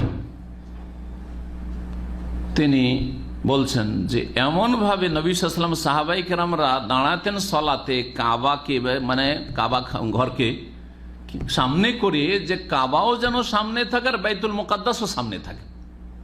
তাহলে কোন দিকে দাঁড়াইতেন? হাজরে আসওয়াদ রুকনে ইয়ামানের দিকে দাঁড়াইতেন, হ্যাঁ, মুখ করে উত্তর দিকে, হ্যাঁ, যেদিকে মদিনা, যেদিকে রয়েছে কি বাইতুল মুকাদ্দাস রয়েছে, মসজিদ আকসা রয়েছে, এইদিকে মুখ করে। আসল কিবলা কি ছিল তাহলে? আসল কিবলা হচ্ছে মসজিদ আকসা, বাইতুল মুকাদ্দাস। আর এমন ভাবে দাঁড়াও যাতে কাবাটাও কি থাকে, সামনে থাকে, এইভাবে দাঁড়াতেন। আর তারপরে যখন মদিনা চলে আসলেন তখন তো সমস্যা দাঁড়ালো। মদিনা আসার পরে যদি কাবাকে সামনে করি তাহলে পেছন দিকে পড়ে যায় বাইতুল মুকাদ্দাস, আর বাইতুল মুকাদ্দাস হচ্ছে কিবলাগুলা, প্রথম কিবলা। বাইতুল মুকাদ্দাস যদি সামনে করছি তাহলে হ্যাঁ কাবা পেছনে হয়ে যায়। এখানে ইহুদিরা বসবাস করে। নবী করিম সাল্লাল্লাহু আলাইহি সাল্লামকে হুকুম হলো যে আসল কিবলা এখন তোমার কি বাইতুল মুকাদ্দাস, মসজিদ আকসা। বাইতুল মুকাদ্দাস কি করো, কিবলা বানা। 16 থেকে 17 মাস নবী করিম সাল্লাল্লাহু আলাইহি ওয়াসাল্লাম সাহাবায়ে কেরামদেরকে নিয়ে প্রথম যুগে, প্রথম হিজরি, দ্বিতীয় হিজরি, 16-17 মাস মানে প্রথম হিজরি, দ্বিতীয় হিজরিতে প্রথম কিবলা যেটা ছিল সেটা ছিল হ্যাঁ বাইতুল মুকাদ্দাস। আর তারপরে তখন কিবলার পরিবর্তন হইল, হ্যাঁ, ফাওয়াল্লি ওয়াজহাকা শাতরাল মসজিদিল হারাম ওয়া হাইসু মা কুনতুম ফাওয়াল্লু ওজুহাকুম শাতরা, এরকম বেশ কিছু আয়াত সূরা বাকারাতে রয়েছে। তো এই হচ্ছে আমাদের প্রথম কিবলা। ওয়া মওজুল হাসর ওয়ান নাসর, এটা হচ্ছে হাসর নাসরের স্থান। ওয়াল মাসরা, এটা হচ্ছে ইসরা মেরাজের স্থান। আর ইব্রাহিম আলাইহিস সালামের হিজরতের স্থান। ওয়া কবর ওয়া দিয়ার আইয়ুব আবিরহু, আইয়ুব আলাইহিস সালামের এখানে কবর রয়েছে। এইরকম আইয়ুব আলাইহিস সালামের বাড়িঘর এখানে ছিল। এই আইয়ুব আলাইহিস সালামের কূপের কথা যা তাফসীরের কিতাবাদিতে রয়েছে। এইরকমই দাউদ আলাইহিস সালামের মেহরাব, যেখানে তিনি ইবাদতবন্দি করতেন। দাউদ আলাইহিস সালামের বাড়ি এবং তার দরজা, হ্যাঁ, ইজ তাসাওয়ারুল মেহরাব, ওই ফতোয়া মাসলা জিজ্ঞেস করতে এসে তার একেবারে প্রাচীর টপকে এসে চলে আসলো, তিনি ভয় পেলেন। এই সব কথা যে রয়েছে সেটা সেখানে সামদেশে রয়েছে। ওয়াজাইব সুলাইমান ও মদনুহু, সুলাইমান আলাইহিস সালামের জীবনের যে বিস্ময়কর পরিত্যক্ত বিষয়গুলি সেগুলি সেখানে স্মৃতি সেখানে রয়েছে। এবং সুলাইমান আলাইহিস সালামের যুগের শহরগুলি সেখানে। অতুরবত ইসহাক অম্মহু, ইসহাক আলাইহিস সালামের সেখানে কবর এবং তার মা সারা আলাইহিস সালাম রাদিয়াল্লাহু আনহার কবর। ও মৌলিদুল মাসি, ঈসা আলাইহিস সালামের জন্মস্থান এবং ঈসা আলাইহিস সালামের বাল্য জীবন সেখানে। ওয়া কারিয়াত তালুত, তালুত আর জালুতের যে ঘটনা রয়েছে সূরা বাকারাতে, তালুতের এলাকা, যার দ্বারা আল্লাহ রাব্বুল আলামিন কাফের জালুতকে পরাজিত করেছিলেন এবং আল্লাহ রাব্বুল মুসলিমদেরকে সম্মানিত করেছিলেন। এবং সেখানে তালুতের যে নহর, যেই নহরে আল্লাহ বললেন যে একটু পানি নিতে পারে কিন্তু বেশি পানি খাবেন না, হ্যাঁ, বেশি পানি খেলে কিন্তু তোমরা লড়াই করতে পারবে না। সেই নহর সেখানে রয়েছে। ওমানাজুল ইয়াকুব ওয়াল মসজিদুল আকসা, সেখানে মসজিদ আকসা রয়েছে। ইয়াকুব আলাইহিস সালামের বাড়িঘর। কবরে মুসা আলাইহিস সালামের কবর রয়েছে। নবী করিম সাল্লাল্লাহু আলাইহি সাল্লাম যখন মেরাজে যান তখন বা মেরাজ থেকে ফিরেন, সেই সময়ের হাদিস রয়েছে সেই বুখারীতে যে আমি মুসা আলাইহিস সালামের কবরের পাশ দিয়ে অতিক্রম করলাম, দেখলাম যে মুসা আলাইহিস সালাম সালাত আদায় করছেন। এটা পার্থিব অবস্থা না পারলৌকিক অবস্থা? বারজাখী জীবন। সুতরাং বারজাখী জীবন রাসূলুল্লাহ সাল্লাল্লাহু আলাইহি ওয়াসাল্লাম দেখছেন, আমরা দেখতে পাবো না। সেখানে তার সাথে অন্য কেউ থাকলে কখনো দেখতে পেত না। বোঝা গেছে কিনা? এটা মনে রাখবেন। সুতরাং কবরে নামাজ পড়ছেন, আবার কবরে তো আমাদের জন্য নামাজ পড়া নিষেধ, কবরে নামাজ পড়া জায়েজ, নিষেধ করা হয়েছে। মুসা আলাইহিস সালাম ইউসাল্লি ফি কবরিহি ইনদাল কাসিবিল আহমার, হাদিসে রয়েছে। হ্যাঁ, লাল বালির, হ্যাঁ, সেখানে কি ছিল আপনার যেটাকে বলা হয় স্তূপ, বালির স্তূপ, আর ওর পাশে মুসা আলাইহিস সালামের কবর দেখলাম, সেখানে তিনি সালাত আদায় করেছেন। এই দৃশ্য নবী করিম সাল্লাল্লাহু আলাইহি ওয়াসাল্লামকে দেখানো হয়েছে। নবী সাল্লাল্লাহু আলাইহি ওয়াসাল্লামকে এইরকম গায়বী অদৃশ্যের অনেক দৃশ্য দেখানো হয়েছে যা আমরা এই চোখ দিয়ে দেখতে পাবো না। তো এইসব বৈশিষ্ট্য হচ্ছে শাম দেশের। আর কি ছিল বলছেন যে ও মসজাও ইব্রাহিম ও মাকবারাত, ইব্রাহিম আলাইহিস সালামের কবর রয়েছে, ইব্রাহিম আলাইহিস সালামের শয়নগাহ রয়েছে, ইব্রাহিম আলাইহিস সালামের কবর আল খলিল শহর রয়েছে। এই জন্য শহরের নাম হচ্ছে মদিনাতুল খলিল। খলিল ইব্রাহিম খলিলুল্লাহ থেকে, যে প্যালেস্টাইন একটি শহরের নাম হচ্ছে আল খালিল। এর রহস্য হচ্ছে ওয়ামাউদিউ লোকমান, লোকমান হাকিমের এলাকা, ওয়াদি কেনান, ওয়াদি কেনান, কেনানের কথা যে তা রয়েছে, মাদায়েন লুত, লুত আলাইহিস সালামের শহর, ওয়ামাউদিউল জেনান ইত্যাদি, বাগান ভরপুর, জৈতুনের বাগান, তিনের বাগান, আরও বিভিন্ন ফলমূল। ওয়াল বাবুল্লাযী যাকারাহুর রাজুলান, আর সেই দরজা রয়েছে সেখানে, বা সেই দরজার ইতিহাস বিজড়িত সেখানকার সাথে, সামদেশের সাথে, যা দুইজন লোক উল্লেখ করেছেন কোরআনে কারীমের। কোন আয়াতে রয়েছে? সূরা মায়েদার আয়াত নম্বর 23। এত সংক্ষেপে তিনি এই গুণাবলীগুলি বর্ণনা করেছেন সামদেশের, যে এই কথাগুলি বিস্তারিত না বুঝলে বুঝতে পারবেন না যে কোন দরজার কথা রয়েছে। এই দরজার কথা শোনেন, বলছেন কালা রাজুলান মিনাল্লাযিনা ইয়াখাফুন আনআমাল্লাহু আলাইহিম উদখুলু আলাইহিমুল বাব। ঘটনা এই যে মুসা আলাইহিস সালাম যখন বনি ইসরাইলদেরকে নিয়ে সমুদ্র পার করে ফেরাউন ধ্বংস হলো, ফেরাউনের সেনাবাহিনী ধ্বংস হলো, তিহের ময়দানে আসলেন, আল্লাহর হুকুম হলো যে এখন জিহাদ করতে হবে, জালেম কাফেররা প্যালেস্টাইন দখল করে আছে, তাদের বিরুদ্ধে জিহাদ করে তোমাদেরকে ঢুকতে হবে, তাদেরকে পরাজিত করতে হবে, আর তোমাদেরকে কি করতে হবে? বিজয় লাভ করে সেখানে প্রবেশ করতে হবে তোমাদের মাতৃভূমি বা বাপ দাদার দেশে। এরা কাপুরুষ বনি ইসরাইল বলছে না না না না, আমরা পারবো না। এমন বেয়াদবি কথা বললো যে মুসা আলাইহিস সালাম বলছে যে মুসা ইযহাব আনতা ওয়া রাব্বুকা ফাকাতিলা, তুমি আর তোমার আল্লাহ যাও আর তোমরা লড়াই করো, আমরা দেখছি যখন লড়াই করে পরাজিত করে দিবে ওই কাফের, যারা জবরদস্ত বড়ই শক্তিশালী কাফের রয়েছে, বড়ই শক্তিধর এরা, এদেরকে যখন পরাজিত করে দিবে আর রাস্তা যখন ক্লিয়ার হয়ে গেছে আমরা দেখছি, তখন আমরা ঢুকবো, আমরা পারবো না ঢুকতে। ইযহাব আনতা, কত বেয়াদব! যদি আপনি কোনো মানুষকে বলেন আর আপনি আর আপনার মোদির যান, খারাপ লাগবে না? লাগবে না? কাউকে বলছেন আপনি আর আপনার মোদির যান, খারাপ লাগবে না? লাগবে না? কত বড় বেয়াদব এদের রব না আল্লাহ রাব্বুল আলামিন, বনি ইসরাইল। কিন্তু তাদের ভাষাই বেয়াদবি ইহুদিদের, ওই বেয়াদবিটাই ইহুদিদের মধ্যে দিয়ে গেছে আর কিয়ামত পর্যন্ত থাকবে। যাদেরকে লাঞ্ছিত করেছেন, যাদের আল্লাহ রাব্বুল আলামিনের ক্রোধ নেমে আসছে, মাগজুব আলী বলেছেন, আল্লাহর গজব নেমে আসছে। আল্লাহ রাব্বুল ইহুদিদেরকে ধ্বংস করুক, আর ফিলিস্তিনকে আল্লাহ রাব্বুল আলামিন মুসলিম জাতির জন্য স্বাধীন করুক, এবং সারা বিশ্বের মুসলিমদেরকে দিনের দিকে ফিরে আসার তৌফিক দান করুন। বিশেষ করে শাম দেশের মানুষকে, ফিলিস্তিনের মানুষকে, আর যেসব এলাকা মজলুম মুসলমান রয়েছে তাদেরকে কিছু শিক্ষা নেওয়া উচিত, এবং এখনও আল্লাহর দিনের দিকে ফিরার সময় আছে। আল্লাহ রাব্বুল রহমত নিয়ে, বিজয় নিয়ে ফিরে আসবেন। আল্লাহ রাব্বুল যেন তৌফিক দান করেন।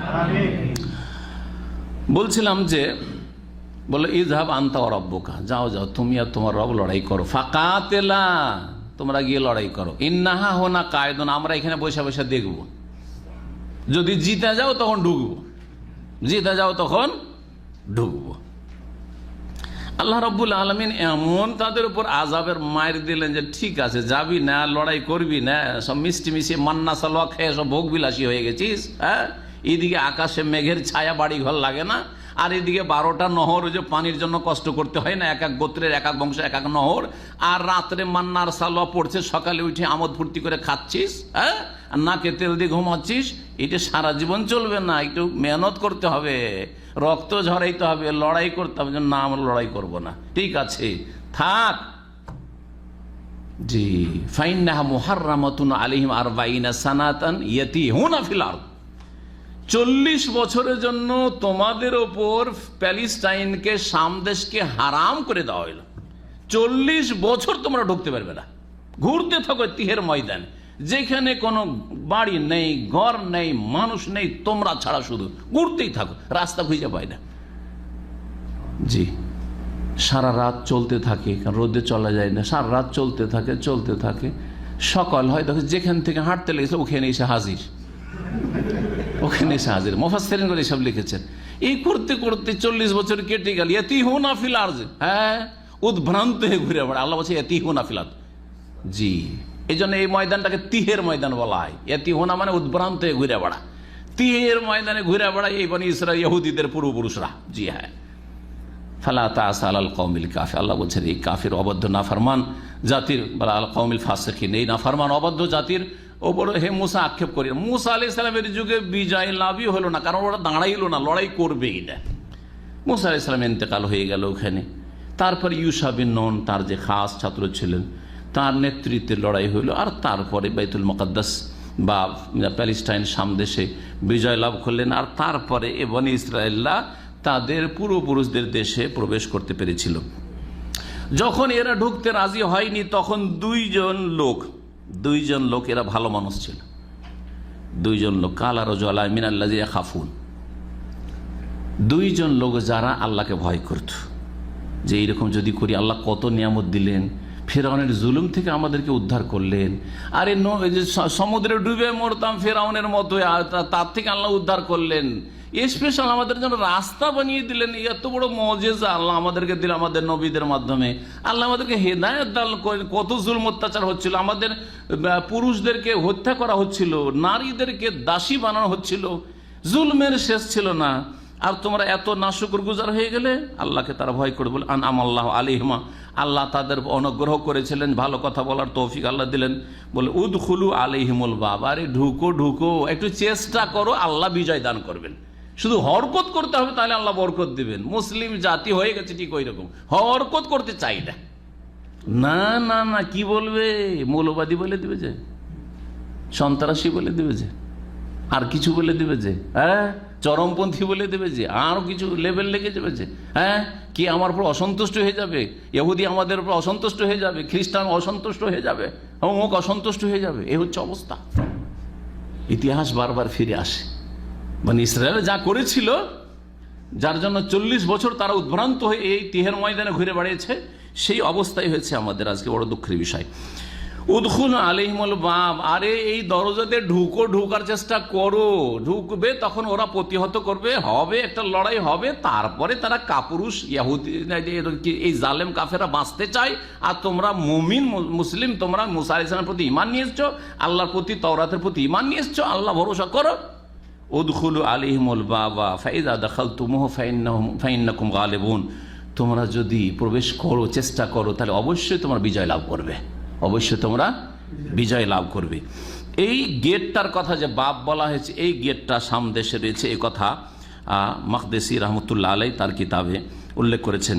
ওয়াল মজলিস আল্লাযী হাদারাহুল খাসমান, আর সেই মজলিসও ছিল সামদেশে, যেই মজলিসে বাদী আর বিবাদী দাউদ আলাইহিস সালামের কাছে এসে হাজির বিচার চাওয়ার জন্য।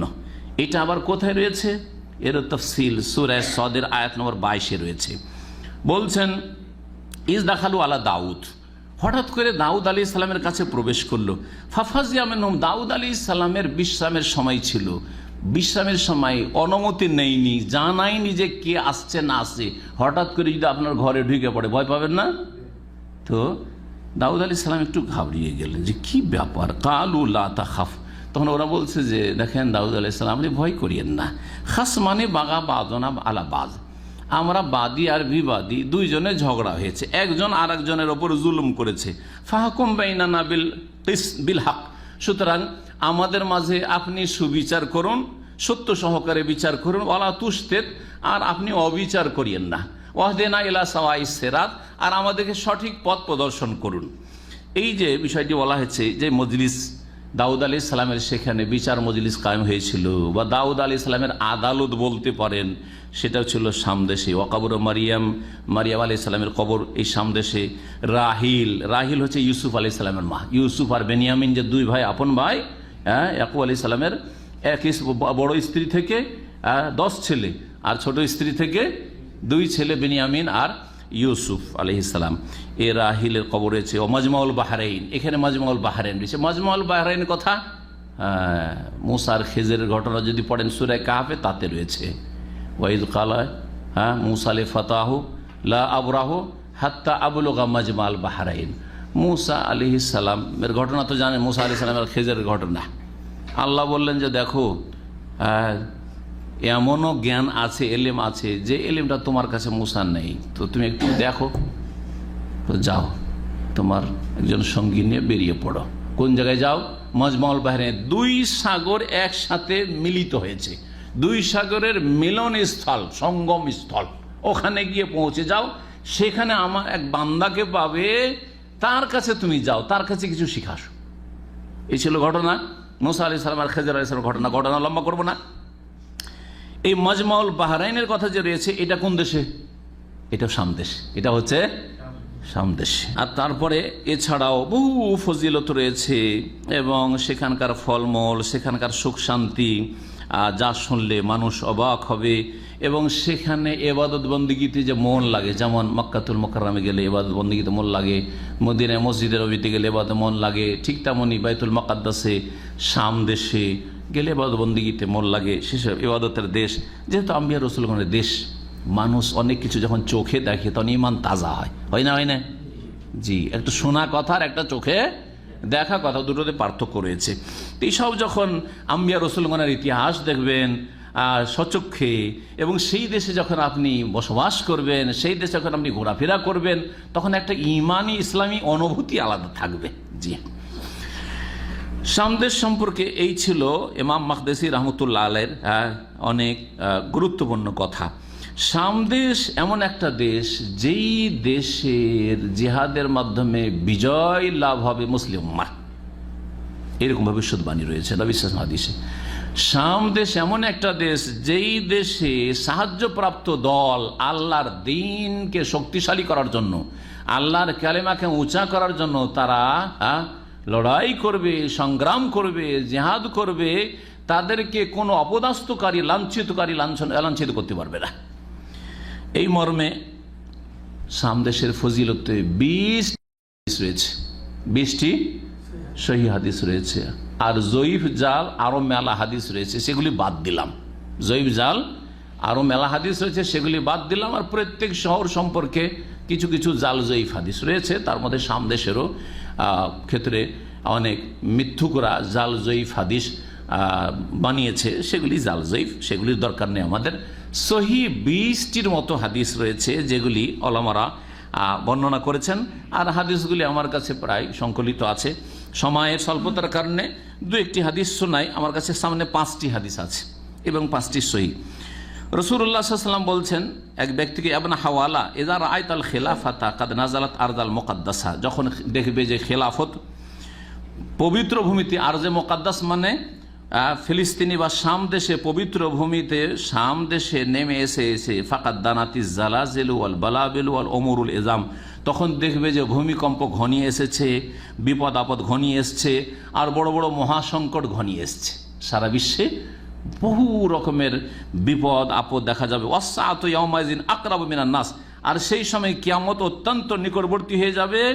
মিন ইয়াদি হাযিহি মিন রাসিক, যেমন আমার হাতটা তোমার মাথার কত কাছে, ঠিক ওই রকমই কিয়ামতটা কাছে আসবে। যখন দেখবে যে শাম দেশে খেলাফত কায়েম হয়েছে, তখন কিয়ামতটা এত নিকটবর্তী হবে যেমন আমার হাতটা তোমার মাথার কাছাকাছি। হাদিস আবু দাউদে রয়েছে এবং ইমাম আলবানী রহমতুল্লাহ হাদিসটিকে সহিহ বলেছেন। দ্বিতীয় হাদিস আবু দারদা রাদিয়াল্লাহু তাআলা আনহু থেকে বর্ণিত, বলছেন, আন্না রাসূলুল্লাহ সাল্লাল্লাহু আলাইহি ওয়াসাল্লাম قال ইন্না ফুসতাতাল মুসলিমিনা ইয়াউমাল মালহামাতি বিল গুতাহ ইলা জানিবি মদিনাতিন ইউকালু লাহা দিমাশক মিন খায়রি মাদাইনিশ শাম। বলছেন রাসূলুল্লাহ সাল্লাল্লাহু আলাইহি ওয়াসাল্লাম যে মুসলিমদের ছাউনি, মুজাহিদিনদের ছাউনি, জি, যারা আল্লাহর দ্বীন প্রতিষ্ঠা করার জন্য এবং কুফরি শক্তিকে নির্মূল করার জন্য লড়াই করবে। ইয়াউমাল মালহামা মানে বড় যুদ্ধের দিনে বিল গৌতাতে হবে, যেই গৌতার ওপর আজকে কয়েকদিন থেকে এমন আক্রমণ করেছে কুফরি শক্তি। এই বাশার কাফের মুরতাদ কেন? মুরতাদ ইসলামে আসার পরে যদি বেরিয়ে যায় তাহলে তাকে মুরতাদ বলে। এই শুরু থেকে নোসাইরি, দুরুজ যারা বাতেনি, এরা মুসলিমই নয়, কুফার।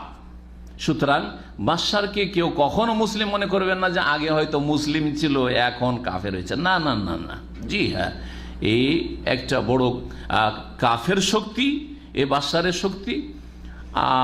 আর একটি কাফের শক্তি হচ্ছে রাশিয়ার কাফের শক্তি। আর তার সাথে পৃষ্ঠপোষক অনেক কুফরি শক্তি আছে, যেগুলো প্রত্যক্ষ অথবা পরোক্ষভাবে রয়েছে। আল্লাহ রাব্বুল সমস্ত কুফরি শক্তির অরিষ্ট থেকে যেন মুসলিম উম্মার হেফাজত করেন এবং মুসলিম উম্মাকে দাঁড়াবার তৌফিক দান করেন। বলছেন যে গৌতা নামক স্থানে বিশাল যুদ্ধ হবে, যেখানে মুসলিমদের ছাউনি হবে, সেই শহরের পার্শ্ববর্তী এলাকায়, যেই শহরকে দেমাস্ক বলা হয় বা দামেস্ক বলা হয়, মিন খাইরে মাদাইনিস শাম, যেটা হবে শাম দেশের সবচাইতে উত্তম শহর, শাম দেশের সবচাইতে উত্তম শহর। মুসনাদ আহমদে রয়েছে, আবু দাউদে রয়েছে এই হাদিস। ইমাম আলবানী রহমতুল্লাহ আলাইহি সহিহ বলেছেন।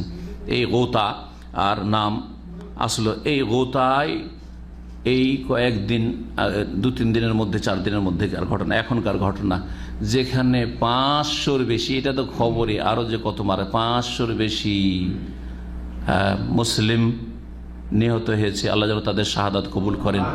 তাদের অধিকাংশই শিশু এবং নারী, যারা নিরীহ মানুষ, যারা নির্দোষী। ওমা মানাকামু মিনহুম ইল্লা ইউমিনু বিল্লাহিল আজিজিল হামিদ, তাদের কোনো দোষ নাই এছাড়া যে তারা আল্লাহ রাব্বুল আলামিনের প্রতি ঈমান নিয়ে এসেছে, তারা মুসলিম, এটা হচ্ছে তাদের অপরাধ। তারা আহলে সুন্নাত, এটা হচ্ছে তাদের অপরাধ। তারা কোরআন সুন্নাহর অনুসারী সুন্নি, তারা সাহাবাই কেরামদেরকে ভালোবাসে, সাহাবাই কেরামদের দুশমন নয় রাফেজি শিয়াদের মতো, আর এই বাশারের এই কুফরি শক্তির মতো না, তারা মুসলিম। সেই জন্য তাদের উপর এই জুলম অত্যাচার হয়েছে। সুতরাং অন্তর থেকে দোয়া করুন, আল্লাহ রাব্বুল যেন তাদের মুশকিলকে আসান করেন, বালা মুসিবত দূর করে দেন, এবং তাদের যারা সহি সালামত রয়েছেন তাদের হেফাজত করেন, যারা আহত হয়েছেন তাদেরকে দ্রুত শেফা দান করেন, যারা নিহত হয়েছেন তাদের শাহাদাতকে কবুল করেন, এবং তাদেরকে ধৈর্য ধারণের তৌফিক দান করেন, এবং সেখান থেকে মুসলিম উম্মাকে শিক্ষা নেওয়ার, দর্শ নেওয়ার তৌফিক দান করেন। আজকে যদি তাদের পালা হয়, কিছুদিন আগে বার্মার পালা ছিল, এখনও সেই চলতে আছে, তো কালকে আপনার আমার পালাও আল্লাহ না করে আসে। সুতরাং আল্লাহকে ভয় করুন মুসলিম জাতি, এবং আল্লাহর দিনের দিকে ফিরে আসেন। অন্তত ব্যক্তি জীবনে আপনি মুসলিম হয়ে যান, এবং মুসলিমদের একটা দরদ রাখেন, ব্যথা রাখেন, মুসলিমদের পাশে দাঁড়াবার জজবা রাখেন, এবং তাদের জন্য নির্জনে একটু রব্বুল আলমিনের কাছে দোয়া করার চেষ্টা করেন। আল্লাহ রাব্বুল যেন আমাদেরকে তৌফিক দান করেন, এবং সার্বিক দিক থেকে সাহায্যের রাস্তা যেন আমাদের খুলে দেন, যাতে মুসলিম মজলুম ভাই বোনদের আমরা সাহায্য করতে পারি। তৃতীয় হাদিস আবু হুরায়রা রাদিয়াল্লাহু তাআলা থেকে বর্ণিত, রাসূলুল্লাহ সাল্লাল্লাহু আলাইহি ওয়াসাল্লাম বলেন, ইজা ওয়াকাতিল মালাহিমু, যখন যুদ্ধ শুরু হয়ে যাবে, বাসাল্লাহু মিন দামাশকা বাসা মিনাল মাওয়ালি, তখন আল্লাহ রাব্বুল দামাশক থেকে, দামেস্ক যে শাম দেশ সিরিয়ার রাজধানী, সেখান থেকে আল্লাহ রাব্বুল আলামিন মুজাহিদিন প্রেরণ করবেন। আকরামুল আরাবে ফারাসান, তারা অশ্বারোহী হওয়ার দিক থেকে, ঘোড়সওয়ার হওয়ার দিক থেকে আরবদের মধ্যে সবচাইতে বেশি সম্মানিত। ওয়াজওয়াদহুম সেলাহান, আর অস্ত্রের দিক থেকে সবচাইতে বড় তারা পারদর্শী, সবচাইতে বেশি পারদর্শী। ইউআইয়িদুল্লাহ বিহিমুদ্দিন, তাদের দ্বারা দিন ইসলামকে আল্লাহ শক্তিশালী করবেন। প্রশংসা করেছেন রাসূলুল্লাহ সাল্লাল্লাহু আলাইহি ওয়াসাল্লাম এই মুজাহিদিনদের জন্য। আল্লাহ সত্যিকার যেন জিহাদ কায়েম করার তৌফিক দান করেন, এবং জিহাদের নামে গুমরাহি থেকে বেঁচে থাকার যেন তৌফিক দান করেন। ইবনে মাজাহ হাদিসটি রয়েছে, মুস্তাদরাক হাকিমে রয়েছে, ইমাম আলবানী রাহিমাহুল্লাহ হাদিসটিকে হাসান বলেছেন। চতুর্থ হাদিস আউস বিন আউস সাকাফি রাদিয়াল্লাহু তাআলা থেকে বর্ণিত, রাসূলুল্লাহ সাল্লাল্লাহু আলাইহি ওয়াসাল্লামের কাছ থেকে তিনি শুনেছেন, বলছেন নবী সাল্লাল্লাহু আলাইহি ওয়াসাল্লাম, ইয়ানজিলু ঈসা ইবনে মারইয়াম আলাইহিস সালাম, ঈসা ইবনে মারইয়াম আলাইহিস সালাম নেমে আসবেন। কোত্থেকে? আকাশ থেকে, কিয়ামতের পূর্বে নেমে আসবেন, যেটা একটি বড় কিয়ামতের আলামত, নিদর্শন হবে। কোথায় নামবেন তিনি? ইনদাল মানারাতিল বাইজা, সাদা মেনারার কাছে, শারকাই দামেস্ক, দামেস্কের পূর্ব দিকে, দামেস্কের পূর্ব দিকে। তো ঈসা আলাইহিস সালাম যে নেমে আসবেন, যার মাধ্যমে আল্লাহ রাব্বুল কুফরি শক্তিকে নিশ্চিহ্ন করবেন, ওয়ালা ইয়াকবালু ইল্লাল ইসলাম, ইসলাম ছাড়া তিনি আর কিছুই কবুল করবেন না। ওয়ালা ইয়াকবালুল জিজিয়া, জিজিয়া নিয়েও যে কেউ বেঁচে থাকার অধিকার পাবে তা পাবে না, বরং হয় ইসলাম আর না হলে আসল মুখোমুখি সামনাসামনি, ইসলাম ছাড়া অন্য কিছুই কবুল করা হবে না। এবং কাঁচা বাড়ি আর পাকা বাড়ি আর যে কোনো জায়গায় মানুষ বসবাসকারী হোক না কেন, প্রত্যেক বাড়ি ঘরে ইসলাম প্রবেশ করবে। এই মর্মে নবী মুহাম্মদ রাসূলুল্লাহ সাল্লাল্লাহু আলাইহি ওয়াসাল্লাম হাদিস হয়েছে, লা ইয়াবকা আলা যাহরিল আরদি বাইতু মাদারিন ওয়ালা ওয়াবারিন ইল্লা আদখালাহুল্লাহু কালিমাতাল ইসলাম বিইজ্জি আজিজিন ওয়া যুল্লি যালিলিন। এমন একটা সময় আসবে ঈসা আলাইহিস সালামের যুগে, যে এই ভূপৃষ্ঠে, এই জমিনের ওপর একটা বাড়ি থাকবে না, কাঁচা বাড়ি হোক আর পাকা বাড়ি হোক আর তাঁবু হোক, জি অস্থায়ী বাড়ি হোক, বাইতু ওয়াবার, জি, ইল্লা আদখালাহুল্লাহ কালিমাতুল ইসলাম, এই ইসলামের কালিমা প্রত্যেক ঘরে ঘরে আল্লাহ ঢুকিয়ে দেবেন। বেইজ্জা আজিজিন, সসম্মানে, হয় সাদরে ইসলাম গ্রহণ করে নেবে, আউজুল্লে জালিলিন, অথবা যখন সহজে গ্রহণ করতে চাইবে না, লাঞ্ছিত অপদস্থ হয়ে ঈসা আলাইহিস সালামের এবং ইমাম মেহেদীর নেতৃত্বে যে জিহাদ ফি সাবিলিল্লাহ হবে, তার চাপে সোজা হবে বাঁকাগুলি, আর সকলেই ইসলামে প্রবেশ করবে। সেই সময়টা আসবে। আখরাজাহু তাবরানী, হাদিস ইমাম তাবরানী রহমতুল্লাহ আলাইহি বর্ণনা করেছেন এবং ইমাম আলবানী সেটাকে সহি বলেছেন। 5 নম্বর হাদিস বলে শেষ করে দেব, কথা লম্বা হয়ে যাচ্ছে। সালমা বিন নৌফাল রাদিয়াল্লাহু তাআলা আনহু থেকে বর্ণিত, রাসূলুল্লাহ সাল্লাল্লাহু আলাইহি ওয়াসাল্লাম বলেছেন, লা তাজালু তায়ফাতুম মিন উম্মতি, আমার উম্মতের একটা দল সর্বদাই থাকবে, একটা দল। জি, ছোট দল, বড় দল নাই। জি হ্যাঁ, কিন্তু এই ছোট দলে বরকত রয়েছে। কখনো সংখ্যাগরিষ্ঠতাতে বরকত হয়নি, সংখ্যাগরিষ্ঠ ওয়াসার থেকেছে সবসময়। প্রত্যেক যুগে সংখ্যাগরিষ্ঠ মেজরিটি ওয়াসার থেকেছে, ফালতু থেকেছে। আসল কাজের লোক অল্পই হয়ে থাকে। আমার উম্মতের একটা দল সর্বদাই জাহিরিন আলান নাস, মানব জাতির ওপর বিজয়ী থাকবে। ইয়ারফাউল্লাহু বিহি কুলুব আকওয়ামিন, বহু জাতির অন্তরকে আল্লাহ ওপরে উঠাবেন, মানে বহু জাতির হেদায়েত নসিব হবে তাদের মাধ্যমে, এবং বহু জাতি হককে জানতে পারবে, মানতে পারবে। ইউকাতিলুনাহুম, তারা জিহাদ ফি সাবিলিল্লাহ করবে, সশস্ত্র লড়াই করবে আল্লাহর দ্বীনের জন্য এই কাফের জাতির বিরুদ্ধে। ওয়ারযুকুহুমুল্লাহু মিনহুম, এবং এই জিহাদের মাধ্যমে তাদেরকে আল্লাহ রিজিক, উপজীবিকা দান করবেন, গনিমত আর ফায়ের সম্পদ দান করবেন।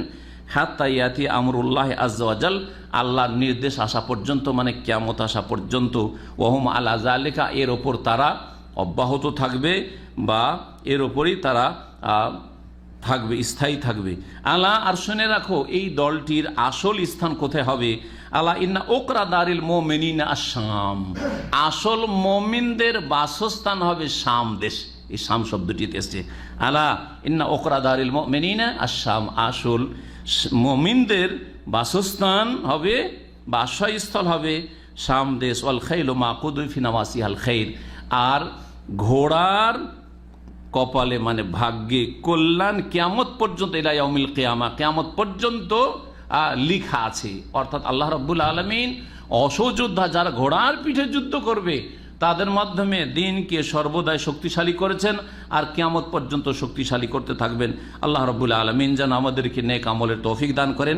এই হাদিসটি মুসনাদ আহমদে রয়েছে এবং ইমাম আলবানী রহমতুল্লাহ আলাইহি হাদিসটিকে হাসান বলেছেন। সিলসিলা সহিহার 1961 নম্বর হাদিস। এর মাধ্যমে আজকের আলোচনা শেষ করছি। রব্বুল আলামিনের কাছে আবার দোয়া করি, আল্লাহ যেন আমাদের ভুল ত্রুটি মাফ করে দেন, আমাদের কাবিরা সাগীরা, প্রকাশ্য অপ্রকাশ্য সমস্ত গুনাহ যেন আল্লাহ মাফ করে দেন। আল্লাহ যেন দ্বীনের উপর আমাদেরকে কায়েম থাকার তৌফিক দান করেন। আল্লাহ আমাদেরকে বক্রতা থেকে, গুমরাহি থেকে, আর পাপ থেকে বেঁচে থাকার তৌফিক দান করেন। আল্লাহ রাব্বুল আলামিন যেন তার দিকে ভালো করে ফিরে আসার, অন্তর নিয়ে, ভালো অন্তর নিয়ে ফিরে আসার তৌফিক দান করেন। আল্লাহ রাব্বুল আলামিন যেন মুসলিমদের সাহায্য করেন, মজলুম ভাই বোনদের সাহায্য করেন, তাদের হেফাজত করেন। বিশেষ করে শাম দেশের মুসলিমদের আল্লাহ যেন হেফাজত করেন, ফিলিস্তিনের মুসলিমদের আল্লাহ হেফাজত করেন, বার্মার মুসলিমদের আল্লাহ হেফাজত করেন, ইরাকের আহলে সুন্নাত ওয়াল জামাতের আল্লাহ হেফাজত করেন, ইয়ামানের আহলে সুন্নাত ওয়াল জামাতের আল্লাহ যেন হেফাজত করেন। যারা কোরআন সুন্নাহর অনুসারী মুসলিম, তাদের যে যেখানেই থাকুক না কেন, আল্লাহ তাদের যেন হেদায়েতের উপর কায়েম রাখেন, এবং সমস্ত রকমের অনিষ্ট থেকে, বালা মুসিবত থেকে, দিন দুনিয়ার ফিতনা থেকে বাঁচিয়ে রাখেন।